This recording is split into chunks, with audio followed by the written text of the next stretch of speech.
Olduvai Gorge, Tanzania, 2024. The excavation has gone smoothly these past 3 weeks, but today we've encountered something so strange that it warranted the creation of this entry you're presently reading.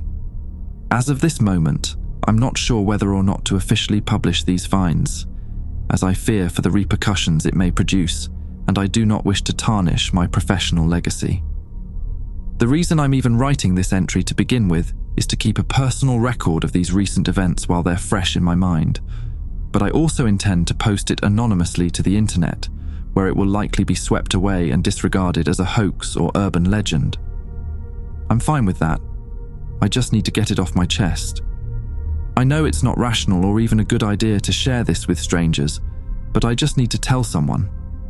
Maybe someone will know what is going on. Until I have fully decided on whether or not to publish, I will keep this as anonymous as I can.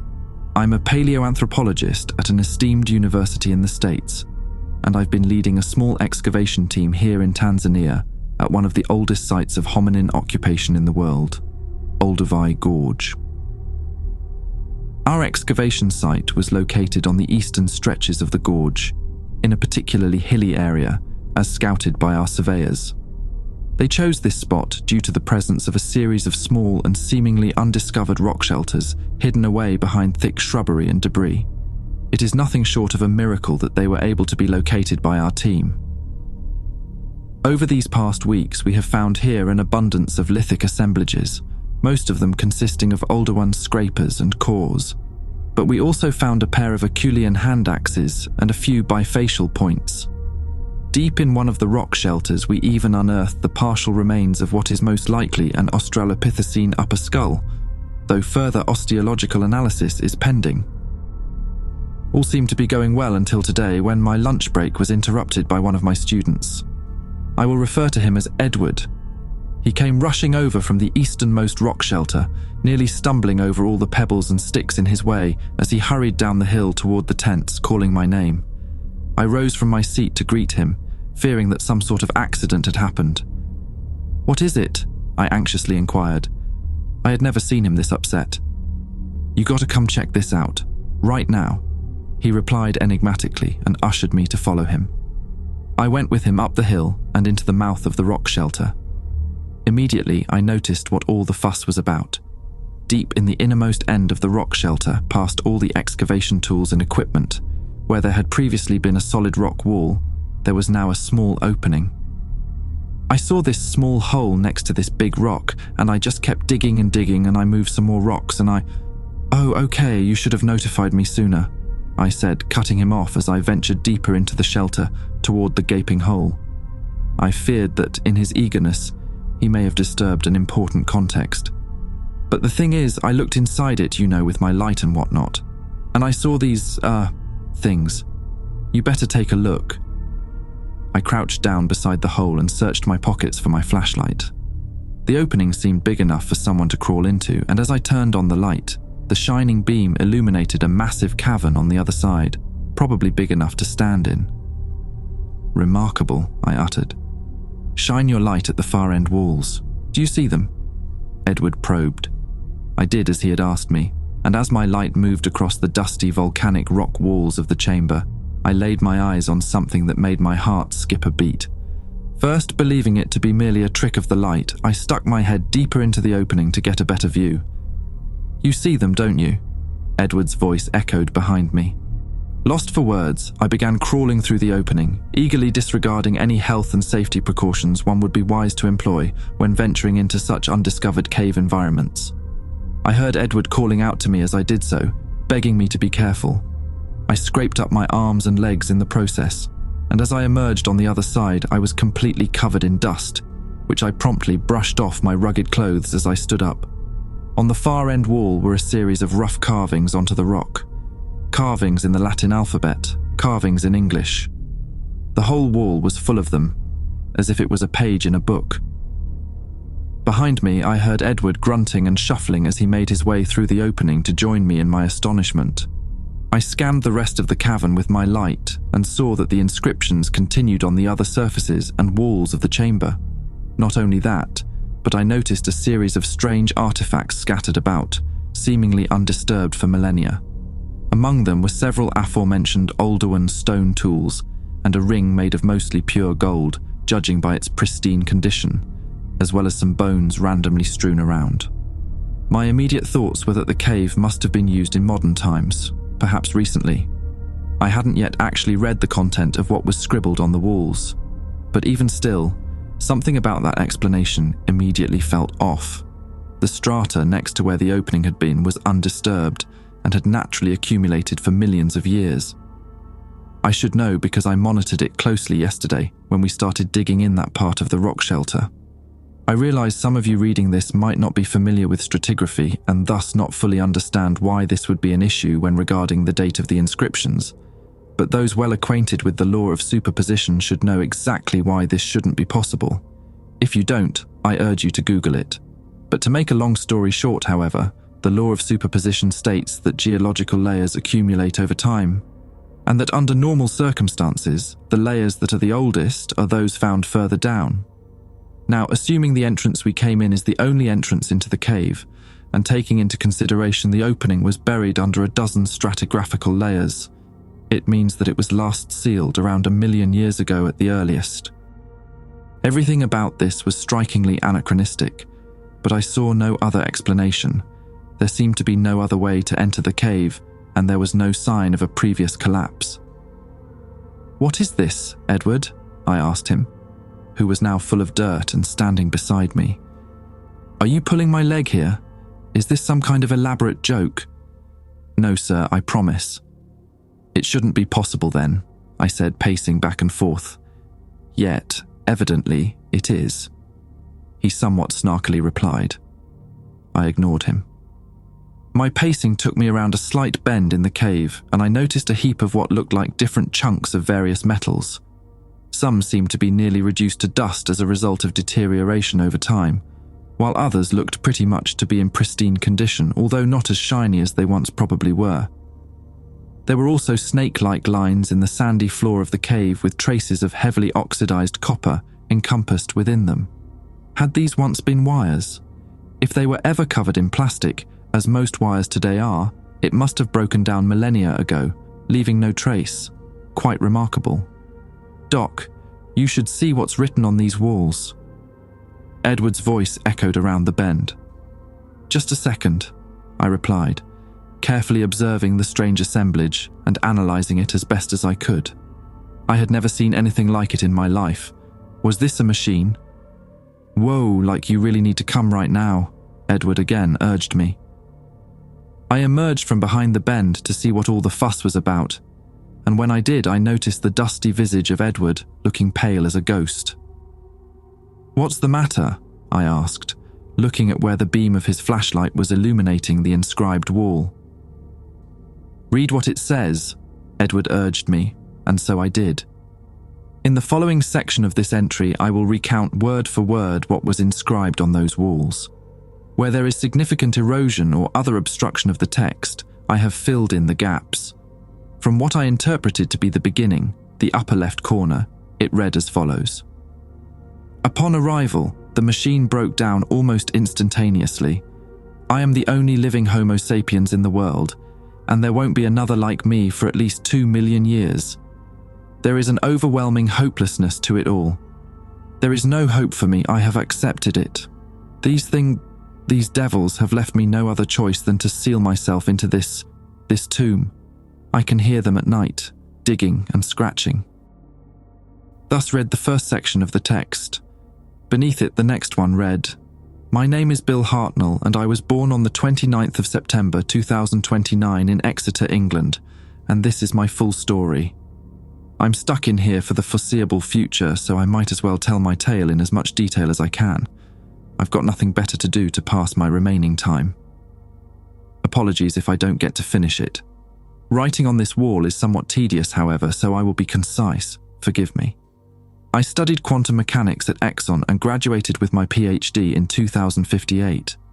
The machine I built subsequently took me 10 years to complete and was operational by 2068, which is also the year I travelled here.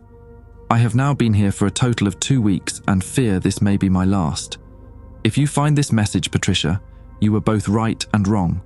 Right in that it would end badly, but wrong in that it wouldn't at least work. The writing ceased as this wall had met with the ground, but it continued on another, larger register to its upper right. My goal was to travel through time and witness every significant human benchmark in chronological order, starting here with the earliest use of tools and ending my tour with the 2029 Mars landing launch. But now it seems the beginning of the human story will be the end of mine. There is something else here, something that doesn't belong. One moment I was in my garage in Exeter, ready to go, and in the next, a blinding white glare surrounded me, and as I opened my eyes, I found myself on the prehistoric African continent. I immediately felt the scorching heat of the sun burn into my skin, and in that moment I cursed myself for not bringing sun protection. Such an obvious oversight, I thought. My pale British skin would be the death of me. The first thing that stood out to me was how humid it was compared to the present. If my calculations are correct, I should be at the site of Olduvai Gorge, but here there is neither a gorge nor the arid shrubland it is known for. This place is ripe with vegetation and fauna. As I stepped out of the machine, I noticed it had broken, and I dragged it off into a nearby cave for protection until I could get it running again. I spent my first night inside that cave, sheltered from the elements and wildlife and trying to repair my device. It was a futile effort, as I do not possess the parts necessary for such a repair. Another fatal oversight. My first 4 nights were relatively normal, or as normal as you would expect them to be 2 million years in the past. On my second day, I cautiously ventured outside the shelter, and it didn't take long for me to make contact with the locals. Presumably, they are Homo habilis, but it's hard to tell. I am a physicist, not an anthropologist. Seeing them in the flesh is a surreal experience.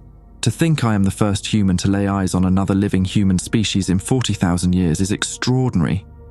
I guess this writing also technically makes for the earliest writing in human history, which is also neat. The other humans first greeted me with a sort of reserved curiosity. They carried in their hands various stone tools and looked bizarre. Though to them I probably looked equally strange. If they had the cognitive abilities to form thoughts about religion, I must have resembled a god to them. They let me observe them from a distance and never posed any problems. If anything, they wanted nothing to do with me. I find it ironic how these people live in dwellings constructed between trees and shrubbery out in the open, while it is myself who is living in a cave like some troglodyte. On the 5th night, things got strange. Just as the sun was setting, I was heading back to my cave when I heard my name called out, almost like a faint whisper, coming from the tree line a short distance away. That voice, raspy and out of breath. I had never heard anything like it before. I am positive it was not made by any of the local hominins. I briefly decided to investigate, but when I heard rapid approaching commotion in the bush, I took off. In my terror, I heard the loud snapping of twigs behind me. I ran all the way back to the cave and sealed the medium-sized opening with a makeshift door made out of wood and some rocks. I leaned in and listened intently after any noise and heard the rustling of some bushes not too far away, accompanied by some kind of raspy vocalization. Nothing else happened that night. The following morning, I saw outside my shelter concentric circles drawn in the sand, but no accompanying footprints. Later that day, I was let into the village of the hominins. There, I traded my phone for some stone tools. I had no use for it anymore. The humans seemed perplexed by it, but were equally enchanted by its reflective surfaces. They allowed me to take some fruits and berries, but would not let me near the game meat, shouting whenever I did so. Despite that, I still can't believe the hospitality they showed me. As the sun was setting, I left the forested shelter of my ancestors and began walking back to the cave. The volume of trees gradually subsided, and I found myself in an open and lush savanna-like environment, but with thick shrubs on either side of the path. Then suddenly, something struck the ground in front of me, nearly hitting me. It was my phone. Confused, I thought the humans had grown tired of it and followed me back in anger. But then something intriguing happened. Another phone struck the ground right next to the first one, clearly of the same make, and clearly identical to the one I had traded hours earlier. but that was impossible as I'd only brought one. Then another flew out from a nearby bush, hitting me in the arm. I looked around, scanning the bushes, but I saw nothing. I slowly backed up, and when I did so, the bushes rustled for a moment and then stopped. I took another step backward, and the rustling repeated, and once again, stopped. It was mimicking me. When I finally made that realization, I once more ran back to the cave at full sprint, quickly sealing the entrance behind me. As I turned on my headlamp, which I still had batteries for, I noticed something drawn on the sandy floor of the cave. It was another concentric circle, identical to the one outside this morning. I was too horrified to sleep, but eventually my tiredness gave in and I drifted off. I spent the next day teaching myself how to hunt. Though I had some food rations from modern times back in the cave, eventually I would need to learn how to hunt if I were to survive out here, I figured. I had tried in the morning to hunt some lizards and birds with the stone weaponry I acquired the day prior, but with little success. I couldn't survive on berries and fruits alone, so I decided that the only way to get some protein around these parts would be to accompany a hunting party. I waited outside the village until the men left for their daily hunt, but as I approached them, they angrily detested my presence, denying my company. They waved their arms at me, ushering me to keep a distance, so for the rest of the day, I did exactly that. I lived in their shadow, observing but never interrupting their hunt. The following hours were spent watching the H. habilis hunt some local megafauna. Among them was an animal that is now extinct, therefore I do not know its name, but it resembled some kind of elephant. As I, from a distance, watched my early ancestors secure the kill and slice off chunks of meat with their stone scrapers, the most eerie thing occurred. About 9 of the humans stood gathered around the elephantine creature when suddenly something pale sprinted out from the nearby tree line. It was bipedal and double the height of the other men. The thing was certainly humanoid in shape, but this was definitely no primitive hominin. Its marble white flesh glistened in the sun as it ran full force toward the dead animal. The hunters quickly noticed it and scattered, some even leaving behind their stone tools. The figure ran up to the elephant and began eating, tearing the animal's flesh off with its hands. It gorged itself on the meat and suddenly stopped. I laid low in the bush about 100 meters away, eagerly watching in terrified amazement. It was hard to make out details at such a distance, but what I saw next, I am certain of. The thing slowly reared its head and looked directly at my direction. I'm not sure if it saw me or not, but I could feel its piercing gaze. The wall of text ended, and Edward and I had to round a slight corner in the room to get to the next section. It was also during this time that he spoke out for the first time. "Do you think this could be real?" he asked gently, almost concerned. "I mean, you saw the strata. There couldn't possibly have been anyone else here for millions of years." "I don't know, Eddie. Let's just keep reading and find out," I answered nonchalantly back, pretending like this didn't deeply unsettle me too. Truth is, I was beginning to get highly unnerved. My initial scientific awe had now shifted into an uncertain angst. The inscriptions continued. "I haven't seen sunlight since the 10th day. That's when I saw them clearly. I had spent that day harvesting fruits and berries alongside the local hominin population.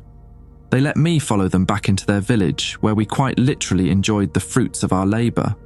Again, this level of hospitality was wholly unexpected for such a primordial species of human. All was going well, but as it was beginning to get dark, I was frantically ushered out of their encampments. I thought this weird, but decided to shrug it off as a cultural thing, if they even had such a concept. Heading back to my cave, the sun was setting on the horizon, and just as I was nearing the mouth of the cave, a looming shadow stretched across the ground in front of me, blocking out the last rays of light from the evening sun. Someone or something was standing high above the rocky outcrop the cave was situated beneath, casting an oppressive shadow. I looked up and saw the dark silhouette of a person. With the bright backdrop of the sunset, it was hard to make out any features, but I could tell that whatever was standing there was not one of the local hominins. When it understood that I had seen it, it began climbing down, scurrying on all fours across the rocky surfaces. Frightened, I hurried inside the cave and quickly grabbed the makeshift door and pushed it into the opening to block it. The door was more like a plug, fashioned out of a large boulder and some wooden sticks and thatch. But before I had sealed the entrance completely, I looked out of the opening one last time, and that's when I laid my eyes clearly on them. There were 4 of them, walking slowly towards the opening from about 10 meters away, now fully upright. The sheer terror I felt at that moment is indescribable. They were all ghastly pale, their flesh smooth and spotless. They stood at probably 2 meters tall, and they had neither any body hair nor any reproductive organs or nipples. The word that comes to mind when describing them is embryonic. They were featureless in all aspects except the most harrowing. They, all of them, had my face. They looked like me. Hairless, sure, but still nearly identical. The foremost of them opened its mouth and stretched out its hand and said in perfect English, "You don't belong here." That was the last I saw of them before sealing the cave completely. I quickly reinforced the door plug with any rocks and boulders I could find in the cave, and so far it has been effective. I've now been here for God knows how long. I still have enough supplies to last me several days, and enough batteries to continually power my headlamp for at least another day or 2. But I hear them. They are outside. They haven't left me ever since that frightful evening. Sometimes they take breaks, but never long enough for me to deem it safe to leave this place. For all I know, it might be a trick to lure me out. It's only a matter of time before they break in. Their cries echo throughout the cavernous walls. This writing will be my only lasting legacy. Therefore, I hope I have provided sufficient detail to be of some use in some way or another. This is my punishment. These devils, I know what they are. They are my lack of hubris manifest. I foolishly thought the laws of time and space were mine to conquer. However, fate would not allow it. Perhaps rightfully so. Oh, how terribly, terribly sorry I am. Patricia, I'm truly sorry. I should have listened. End of text. Or, well, not quite. The inscriptions continued beyond this, but they were of a different character. I won't reproduce the contents of the last wall, but I can tell you what it consisted of. The blueprints for Bill's machine and a plea to be saved. The power of time was now figuratively in the palm of my hand. I'm not saying I fully believe everything that was written, but on the off chance there may be some truth to it, I choose to keep this DIY recipe a secret. I walked over to the golden ring that adorned the cave floor and picked it up. It too was inscribed, with the initials B and P. I pocketed it and asked Edward, "Where is his skeleton then?" "What do you mean?" he replied. "His bones. If he withered away in this cave, they should have been here. There are some bones here, over there as well," he said, and pointed across the cave. "I know, I saw them, but they don't make for a complete skeleton, do they?" I replied. "I suppose not." Edward acquiesced, aware of the implications. "This place is giving me the creeps." I spoke, suddenly getting an intense surge of paranoia. "What do you say we head back soon?" I whipped out my phone camera and took several pictures of the inscribed walls and artifacts within the cave. Both Eddie and I agreed it was time to head back to assess the situation and where we would go from here. We agreed also not to tell the rest of the excavation crew for the time being. I am sitting inside my tent now, an hour till midnight, and writing up this entry. In the time that passed since leaving the cave, and now I have meticulously examined the photos I took, but I dare not step inside that cave again. Something inside me desperately wants to seal it again, and I regret not doing so as I think we may have committed a grave mistake. About an hour ago, our field assistant, Lila, came to me in my tent, voicing her concern about something. When she described what had gotten her worried, my blood ran cold.